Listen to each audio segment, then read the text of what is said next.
So, about a year ago, had a bit of a few things floating up on our community Facebook group around our house, and while I wasn't necessarily concerned about our physical security, I decided that it was probably worth getting some cameras.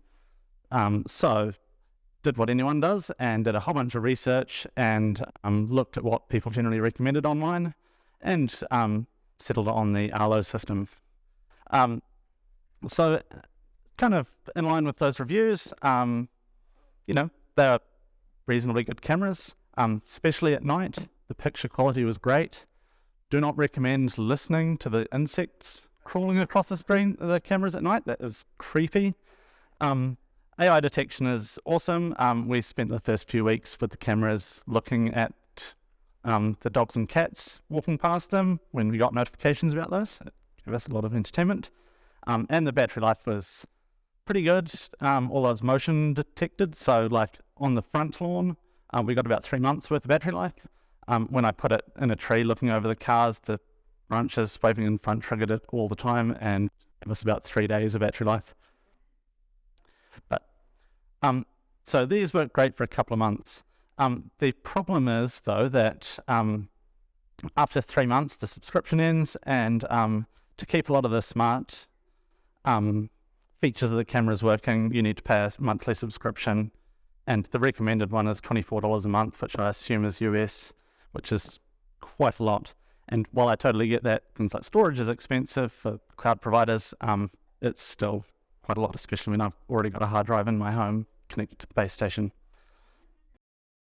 But the real thing that other reviews turned up is that when your subscription ends, you lose thumbnails in the application. And as you'll see later on, it turns out that it's fully supported within the hardware, and they've obviously crippled the feature at some point. So now it's personal. So I did what any reasonable person would do and decided to start to reverse engineer them, trying to hack them, try and figure out how they work.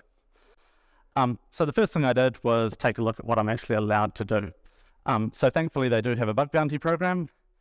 So that allows me to start looking at the APIs and the server side of the infrastructure.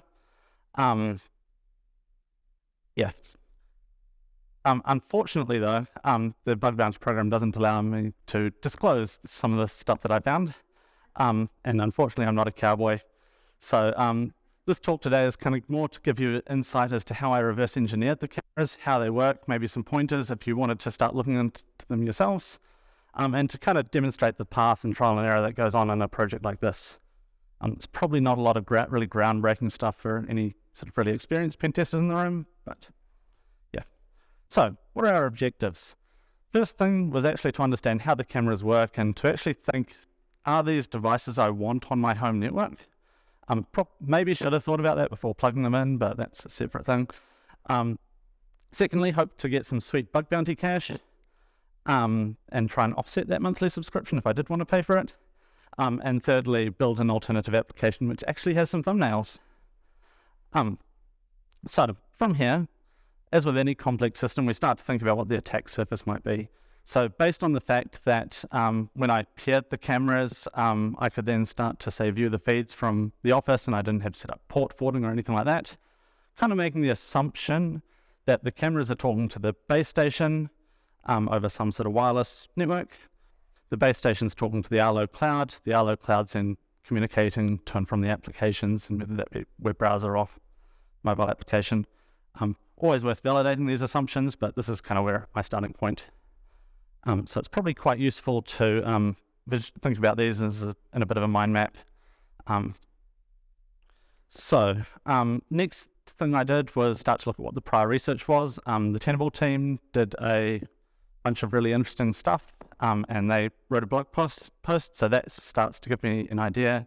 It allows me to validate some of those assumptions that I've already made, and also sort of gives me some paths that I can either go down or completely rule out initially, either because it doesn't look like there's much interesting there, or because I just don't have the skills to go there. So next thing started really simply. Port scanned the base station. That is running a number of interesting services. From there, I sort of Googled the ones that I wasn't really familiar with, what sort of common vulnerabilities there might have been. And then I started to look at the Arlo cloud and also did basic reconnaissance against that. So from there, one of the initial things I noticed was that it was running port 8080 open, which was not common for a web server, but I couldn't necessarily figure out what was behind that. And also just noting that they're running Cloudflare in front, so kind of noted that information that I might get some interference from a WAF at some point, which, spoiler, I did. So that's just basic reconnaissance. Anything that I don't necessarily understand well, I go and do a bunch of research on. Next thing I did was start to look at that Arlo cloud system. My assumption is that they've got a reasonable bug bounty program. It's been running for a while. Other people have probably found the low-hanging fruit, but again, it's always worth just taking a look yourself. There's definitely been a number of pen tests which we've done on apps that have been around for a long time, and we've found some pretty basic stuff still. So I basically did the standard OWASP type attacks against it, just spent a few hours on it looking for authentication, authorization, those sorts of things. Not too much, but could start to dig into things like the authentication flows and making sure I understood them and things. So in terms of where we're at, we've looked at the web application, we've done some general recon, we've done our OWASP type attacks. Next thing was the mobile applications. So for all here, we've kind of got iOS and Android that we can both play with. I started with iOS because I tend to run AppleKit myself and I'm more familiar with it. So I loaded my intercepting proxy certificate into my phone and started intercepting. They had certificate pinning in place, which is annoying. And for those who don't know, certificate pinning is basically a little, basically tagging what attributes the mobile application should expect to see in the certificate that the server presents, and if they don't match, then it won't allow the data to go through. One interesting thing here was that they actively report certificate validation or certificate pinning failures through to a third-party service, so they're actively monitoring for people who are trying to tamper with the app, which is interesting. From here, I didn't want to jailbreak my iPhone, and I didn't... I can't quite recall why, but I was bashing my head against the wall, so I went down the Android path instead. That turned out to be much easier. I just fired it up in an emulator and used a tool called Objection, which is really useful. And that basically allows you to patch the Android package. And then with a bunch of hooks that'll effectively allow you to quite easily bypass that certificate pinning. Just you sort of connect to it via USB, it'll expose a console. You just type Android SSL pinning disable, and away you can go and you can start intercepting that traffic just with an intercepting proxy. After analyzing that data and using the Android application for a while, came across something really interesting. I was looking around on the file system for the Android application and came across some private keys, which we'll store in our mind for later. Normally, any time you run across private keys, they're interesting. At this point, I also MobSF, which is a general mobile application analysis tool to export the Java source code and take a bit of a look around as well. So I had that stashed aside. So from here, we've kind of done API testing against the at least Android applications API. Let's probably make the assumption that the iOS one is doing the same, using the same APIs because it was the same as the web one.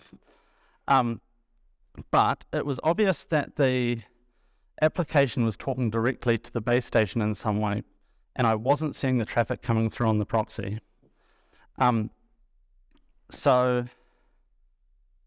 at this point, I want to look into what other traffic is going between the application and the base station, and that's happening over my home network.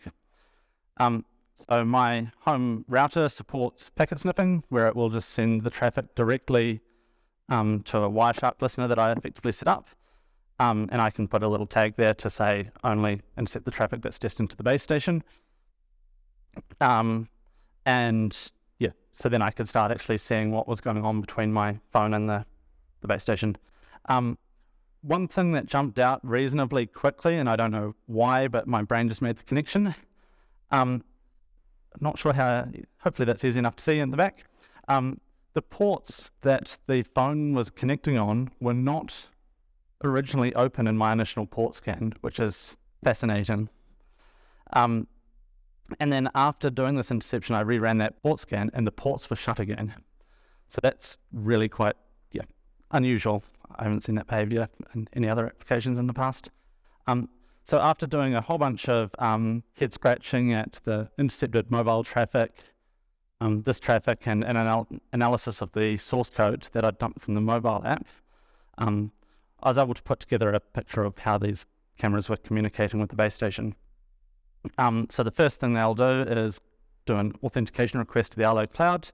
That'll get them an access token. There'll probably be an MFA subflow. They tend to enforce MFA now, which is good.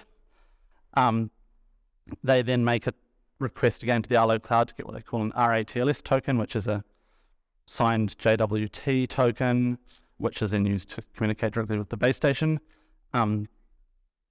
They then do another call to the Arlo cloud, which effectively tells it to open the port on the base station.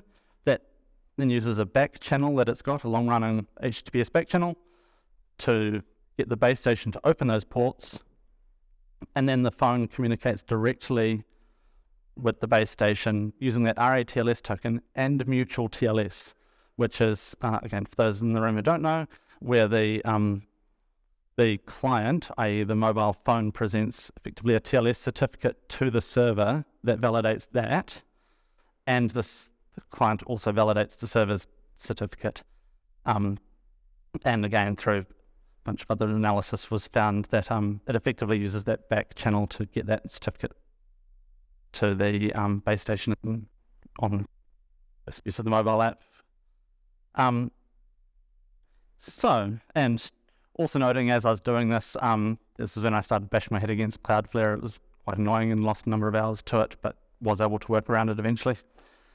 So here kind of we are again. We've kind of done half the traffic analysis, but now we've got some interesting other paths on the base station that we want to start to look into. But we've achieved one of our objectives. We've now actually reverse engineered it enough to be able to build an alternative application that has thumbnails. Cool. So the next thing I started looking into was that base station API. So I started scripting it basically to do that authentication dance. Once you've opened up the ports, it leaves them open for 5 minutes and then it automatically shuts them again. So needless to say, I didn't want to be doing that manually all the time. And I was able, it turned out those private keys that I had got from the mobile application were used for the mutual TLS to communicate directly with the base station. And again, took a little bit of time to actually get them into a format that I could use with Python, but got there in the end. And so then from there I could start to script basically fuzzing and trying other different common kind of API attacks against the base station API. So now kind of completed that. Should say that when I say something's done on this graph, that's not necessarily to say there's no vulnerabilities there. It just means that effectively I got bored. Basically, there's no low-hanging fruit that I could find.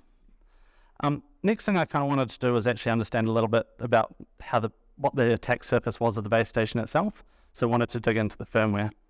So the first thing I did was look at the open source GPL code for the Arlo base stations. Couldn't really make a lot of sense of that. So I found a forum post that linked to an old version of the firmware. So that's the bottom link there.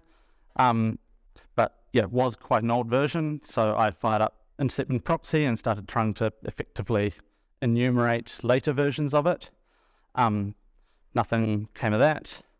So then I tried to change tact and get that old version of the firmware and see if I could figure out how it does the updates, because these are all happening over the back channel. So turned out I needed to then go get a copy of like a custom Netgear Squash FS. A hacked version of Squash could decompress the firmware image. That again took a number of hours, but got there. Only to find that the main binary that does the updates, and basically everything in the cameras is a MIPS binary blob, and my reverse engineering skills leave a lot to be desired, so I decided that I'd try to figure out, maybe do that with the final image once, or if I get it. From there, I don't want to let out the magic smoke on my hardware, but decided to pull it apart and connect to the debugging ports. Found that it doesn't drop you into a console and U-boot is password locked, so that didn't go very far. So I'm going to kind of call that half done. Like, I can return to it at some point, but just, yeah. I mean, the next logical thing, if I wanted to go down that route, would be to desolder the storage chip and read it directly, but I do actually want some working cameras at the end. So then I decided to look into the, basically the network between the cameras and the base station. So that exposes a wireless connection. Turns out that everything over that is just fully unencrypted. So they're effectively relying on the wireless security, and I'm pretty certain this is within their threat model, because effectively one of the pros of using the base station is that it's a more reliable means of communications with the cameras. So I would say that not having the extra handshakes of TLS and things is intentionally part of that. So there's a port open on port 4000 on the base station, where the cameras are very verbose and start to give a lot of diagnostic information and status updates. Frustratingly enough, the moment they get a detection, they actually send the thumbnails as a discrete image to the base station for processing, and then you can't actually access it using that API at all, which was very annoying. So to actually get those thumbnails for the app, I needed to download the entire video stream and just capture the first frame. So this is kind of where I'm up to. So this is still kind of a work in progress, but now got a bunch of interesting stuff on the camera network. So if we take a step back to our objectives, have I achieved them? I think I've understood how the cameras work enough. Like, obviously, you can always go into more and more and more detail, but I understand enough of how they work and how they hang together to make an informed decision on whether or not I want them on my network.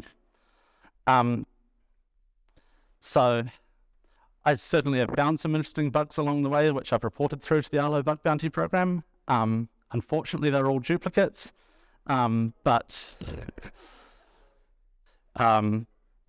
maybe in the future we'll still find some interesting stuff there. Unfortunately, when reporting it, they'd reminded me not to disclose them publicly, which is annoying. And I've built an alternative application that does have the thumbnails. So some takeaways.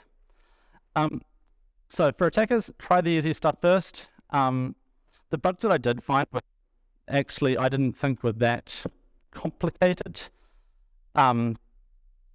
If you're struggling with a particular security control, take a step back and think of an alternative path to your objective. So again, I was kind of going down deep with the iOS rabbit hole. I'm sure I would have got there in the end, but by taking a step back and going by the Android application, I was able to get there reasonably quickly. With a pen tester hat on, we'll normally just ask the client nicely to remove the certificate pinning, but not an option in this case. Validate your assumptions. I didn't necessarily run into any issues here where I didn't validate them, but it's always good anyway. Don't be a hero. There were definitely times where I got stuck and I just mentioned it casually to someone in the office and they said, "Have you tried this?" And I went, "Oh yeah, of course." And then finally, if you're on the defense side, those good practice security controls do really frustrate us. That certificate pinning took hours to work around. The WAF, I lost many hours too.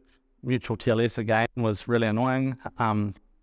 So all those lows and informationals that we put on our reports do really frustrate us. And in fact, one thing I didn't mention here was that the base station doesn't have a lot of information disclosure. So it actually made it really hard to try and figure out what platform it was running, which again, while it wouldn't necessarily been given me any specific vulnerabilities, it hinders me profiling it and starting to look at what prior vulnerabilities there have been for that platform gives me a path to go down. So some takeaways in terms of the cameras. So Arlo can see your data. Basically everything that happens with these cameras goes via their cloud, which if you're privacy conscious is not ideal. The cameras themselves are pretty good. Like, I would rate the hardware and features of them. The cloud itself is reasonably slow, which is frustrating. Maybe it's better if you're overseas, but certainly from our location, it's not a good user experience. Setup is reasonably easy, so if you're trying to deploy them, say for a friend or family member who just wants some cameras that are set and forget, assuming they're positioned well, they're not bad. They're reasonably low maintenance. The pricing is a bit, bad. And Arlo has a reasonable amount of control, which could be considered either a good or a bad thing, right? So, if you're like me and like to have a good amount of control over the data that's going over your network, then that's not ideal. But again, if you're wanting to set these up for a friend or family member, there's other cameras that I've played with where the last update from the vendor was 5 years ago, and even that didn't have security updates, that had been pushed in the last year of that, and you needed to manually install them. So Arlo are proactive in pushing updates to these cameras. They are well supported, and the fact that they have control over the platform is potentially a good thing for a lot of less technical users. It certainly beats hardware that hasn't been patched in years sitting on networks. So for what it's worth, I'm keeping them myself. I think the benefits outweigh the risks, but individuals should probably make their own calls on that, just based on their kind of individual threat models. So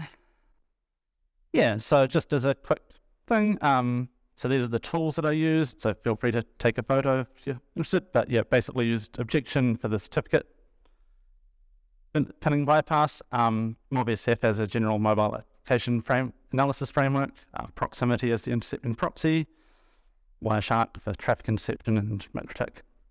So most of those are open source.